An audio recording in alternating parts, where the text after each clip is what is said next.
Welcome to prep radar. आज हम पढ़ेंगे top 50 MCQs of physical education जो आपके कल के एग्जाम के लिए एक मस्ट वॉच है। इस वीडियो से आपका फुल रिवीजन हो जाएगा। तो चलिए स्टार्ट करते हैं अपने फर्स्ट क्वेश्चन के साथ।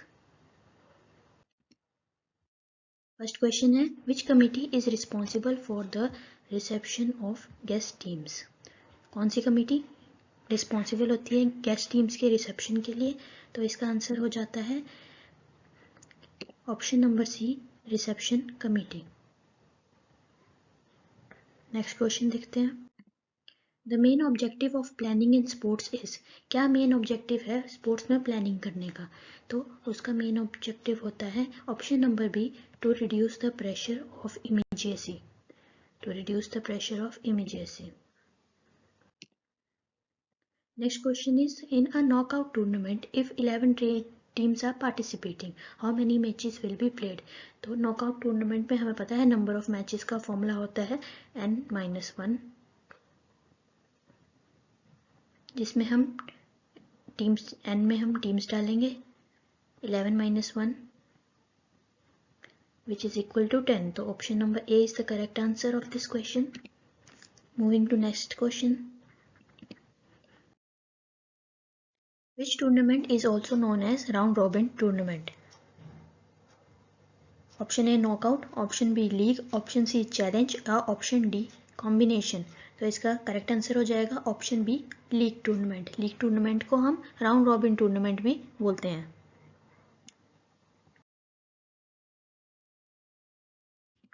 Question number 5, formula for calculating the number of byes in a knockout fixture is. Knockout fixture में बाइज कैलकुलेट करने का फॉर्मूला होता है option number A is the correct answer, next power of 2 minus total number of teams. जो भी power of 2, जैसे हमारे पास 5 teams है तो उसमें 2 की पावर लगेगी 3 जो कि 8 होता है। 8 में से हम माइनस कर देंगे नंबर ऑफ टीम्स, जैसे हमारे पास एग्जाम्पल के लिए 5 टीम्स है तो इसमें से हम 5 माइनस कर देंगे तो 8 माइनस 5 इक्वल टू 3। 3 बाइस में इसमें लगती हैं। Next question, genu valgum is the scientific name of which postural deformity. Option A bowlegs, option B knock knees, option C flat foot, option D scoliosis. And इसका आंसर होता है नॉकनीस। गैनु वाल्गम साइंटिफिक नेम है knock knees का। Option number B is the correct answer. Question number 7, the first menstrual period is called. First menstrual period को क्या कहते हैं? तो इसका आंसर है option number C, menarche. Menarche is the starting of the menstrual period. Next question number 8, female athlete triad includes. Female athlete triad, triad मतलब 3 चीजें होंगी तो ऑस्टियोपोरोसिस एक होती है, एमेनोरिया होती है और थर्ड क्या होता है फीमेल एथलीट ट्रायड में? थर्ड होता है option number B, eating disorders. Eating disorders, option B is the correct answer. Next question number 9, bulimia nervosa is a disorder related to. So answer है इसका C, abnormal eating habits. Bulimia nervosa abnormal eating habits से related होता है। Question number 10, abnormal curve of the spine at the front is called. जो curve आ जाता है spine में, फ्रंट पे जो ऐसे कर्व आ जाता है स्पाइन में, उसको क्या कहते हैं? उसको कहते हैं lordosis. Lordosis. Next question 11th, which asana is helpful in curing diabetes. Diabetes cure करने के लिए कौन सा आसना हेल्प करता है? Option A Vajrasana, option B Bhujangasana, option C Paschimottanasana and option D all. तो इसका आंसर है all of the above, option number D. Moving to question number 12, hypertension can be cured by. Hypertension मतलब हाई बीपी कैसे cure कर सकते हैं? इसका answer है ऑप्शन नंबर बी, शवासन करके। Obesity can be prevented by which of the following आसन। अर्धमत्स्येंद्र आसन, वज्रासन, हस्तासन या डी ऑल। तो इसका आंसर भी ऑल ऑफ द अबव सही है, option number D. Question number 14, which asana should be avoided in the case of a slip disc. Slip disc हो जाती है ना, तो उस केस में हमें कौन सा आसन जो है अवॉइड करना चाहिए, नहीं करना चाहिए। तो उसका आंसर है option number B, Paschimottanasana. Paschimottanasana should not be performed in case of a slip disc. Next question number 15. The primary cause of asthma is. Primary cause क्या होता है अस्थमा का? नर्वस सिस्टम का डिसऑर्डर? नहीं, ये तो ब्रीथिंग प्रॉब्लम है। Weak muscles? नहीं। ओबेसिटी? नहीं। तो इसका आंसर हो जाएगा B, inflammation of the air passage. Inflammation हो जाता है एयर पैसेज का, देन अस्थमा कॉज करता है जो। Next question, the term CWSN stands for. CWSN stands for children with special needs. तो ऑप्शन नंबर कौन सा मैच कर रहा है? Option number A is the correct answer, children with special needs. Question number 17, ADHD stands for. ADHD की full form है attention deficit hyperactivity disorder. Attention deficit hyperactivity disorder. Option number B is the correct answer. Next question, question number 18, which of the following is a cognitive ability. इसमें से cognitive ability कौन सी है? इसका answer हो जाएगा A, dyslexia is a cognitive disability. Disability है ये, dyslexia एक कॉग्निटिव डिसेबिलिटी है। known as the father of special olympics. Special Olympics होता है जो डिसेबल्स के लिए होता है, उसके फादर किसे माना जाता है? तो इसका आंसर है option number A, Eunice Kennedy Shriver. Eunice Kennedy Shriver is the father of Special Olympics. Question number 20, autism spectrum disorder ASD primarily affects. ASD primarily affects. Option number B is the correct answer, social communication and interaction. Social communication और interaction को autism जो है वो affect करता है। Vitamins and minerals are also known as energy yielding foods, body building foods, protective foods या none. तो इसका आंसर हो जाता है option number B, protective foods. Question number 22, food myths include. Food myths क्या होते हैं? जैसे कि ड्रिंकिंग वाटर वाइल ईटिंग, ये भी एक फूड मिथ है। Low fat milk has less calcium, ये भी एक मिथ है, food myth. Not eat food after 7 PM, ये भी एक फूड मिथ है। तो आंसर हो जाएगा D, option number D, all of the above. Question number 23, which of the following is a water soluble vitamin. इनमें से वाटर सोल्यूबल विटामिन कौन सा है? हमें पता है विटामिन सी और विटामिन बी ही वाटर सोल्यूबल होते हैं, बाकी विटामिन फैट सोल्यूबल होते हैं। तो इसमें option number C is the correct answer, vitamin C. Deficiency of vitamin D causes. Deficiency vitamin B की क्या कॉज करता है? हमें पता है night blindness is caused by the deficiency of vitamin A, scurvy is caused by deficiency of vitamin C, rickets is caused by vitamin D की deficiency. तो answer correct हमारा हो जाएगा option number C, beriberi is caused by vitamin B की deficiency.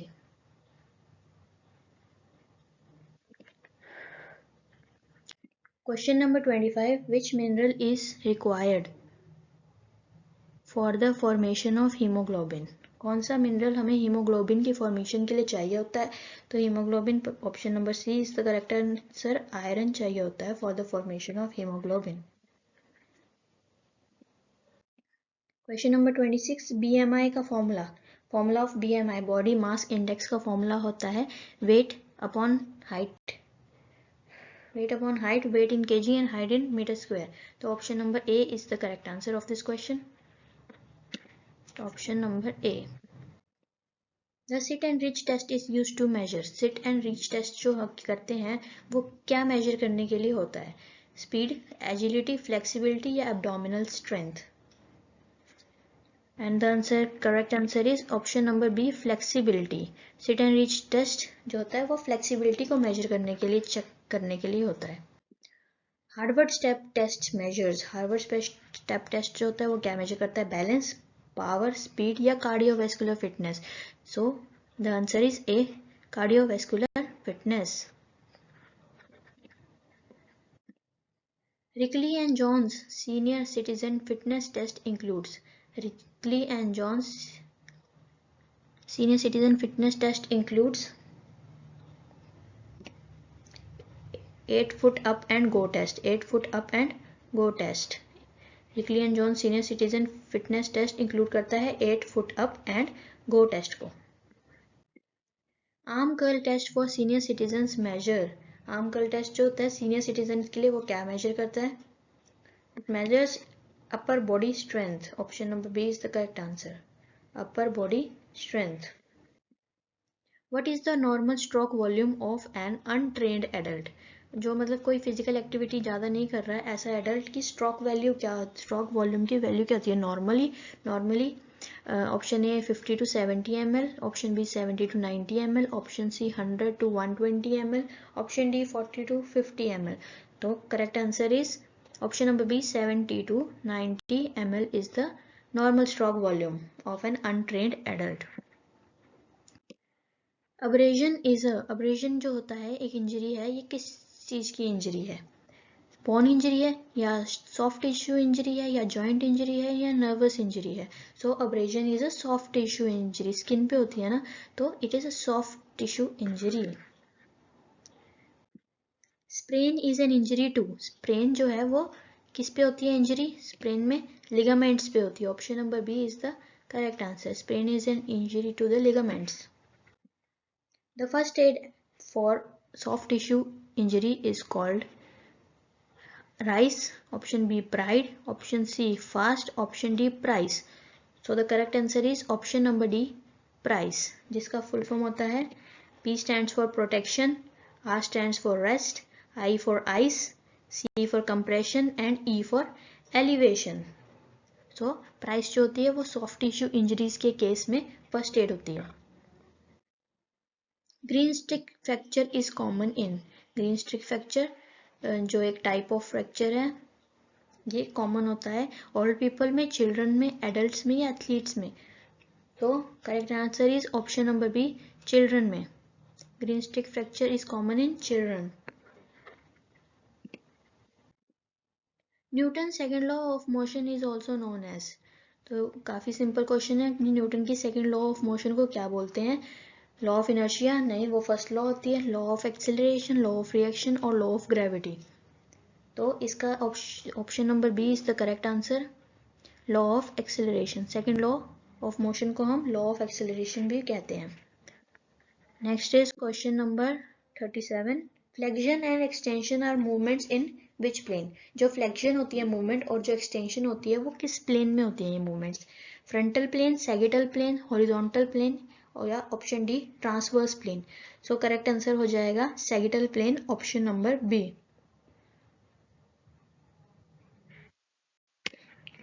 Sagittal plane. Question number 38. Bending of a joint so that the angle decreases. Joint को bend कर रहे हैं ताकि एंगल जो है वो कम हो जाए. इसको हम क्या बोलते हैं? ए एक्सटेंशन, बी फ्लेक्शन, एबडक्शन या एडक्शन. तो इसको बोलते हैं फ्लेक्शन. सो फ्लेक्शन क्या होता है? Flexion is bending of the joint so that the angle decreases. Question number 39. Moving of a body part away from the midline is called. जब हम बॉडी पार्ट को मूव कर रहे हैं मिड लाइन से दूर, बॉडी की मिड लाइन से दूर, then it is called, option number B is the correct answer, abduction. Abduction. Question number 40. The study of forces and their effects on the living system is called.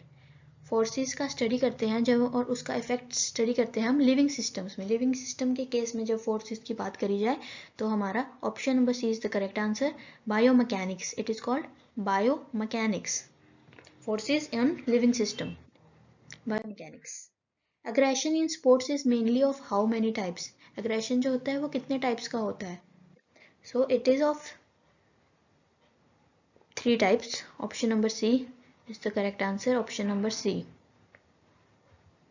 Aggression के types होते हैं hostile, instrumental assertive, जिसको हम impulsive भी बोल सकते हैं. तो 3 types of aggression are hostile, instrumental and impulsive. Question number 42. Big 5 personality traits include. जो Big 5 personality trait होता है वो include करता है openness, neuroticism, extraversion. Option D, all of the above. So correct answer is all of the above. इसको हम ocean से याद करते हैं. Openness, conscientiousness, extraversion, agreeableness and न्यूरोसिटिसिज्म.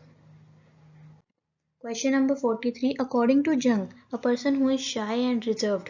शाय और रिजर्व्ड है अगर एक पर्सन, तो उसको क्या बोलते हैं? जंग्स क्लासिफिकेशन के हिसाब से उसको हम इंट्रोवर्ट कहते हैं. Introvert. And extrovert, social person, ambivert, mixture of both, introvert as well as extrovert. Question number 44. Intrinsic motivation is. Intrinsic motivation क्या होती है? रिवार्ड बेस्ड होती है. इंटरनल डिजायर होती है to achieve. Pressure from coach. Fear of punishment नहीं. Option number B is the correct answer. बाकी reward based, pressure from coach, fear of punishment, ये सब एक्सट्रिंसिक मोटिवेशन के एग्जाम्पल्स हैं. Question number 45. Which personality type is highly competitive and always in a hurry? कौन सा personality type जो होता है वो कॉम्पिटिटिव होता है बहुत ज़्यादा और हमेशा जल्दी में होता है? वो होता है type A. Type A personality. The ability to cover maximum distance is in the minimum time is. Speed. ज़्यादा से ज़्यादा काम करें मिनिमम टाइम में, उसको, उस एबिलिटी को हम स्पीड बोलते हैं. Fartlek training is use to develop. Fartlek training is used to develop endurance. Fartlek training is used to develop endurance. Isometric exercises are those where option A, muscles change length, B, movement is visible, C, no visible movement occurs, D, done on specialized machines.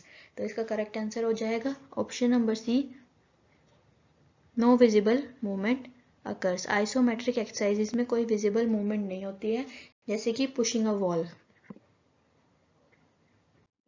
Question number 49. Interval training method is based on the principle of. जो interval training method होता है वो कौन से principal पे base होता है? वो बेस होता है on the principle of effort and recovery. Effort and recovery. High altitude training is mostly done to improve aerobic capacity. Aerobic capacity को इम्प्रूव करने के लिए हाई एल्टीट्यूड ट्रेनिंग रिक्वायर होती है. इसी के साथ आपके 50 क्वेश्चंस, 50 एमसीक्यूज कंप्लीट हो चुके हैं. और सब्जेक्ट्स के एमसीक्यू पाने के लिए चैनल को सब्सक्राइब करें और वीडियो पसंद आया हो तो लाइक करें. Thank you.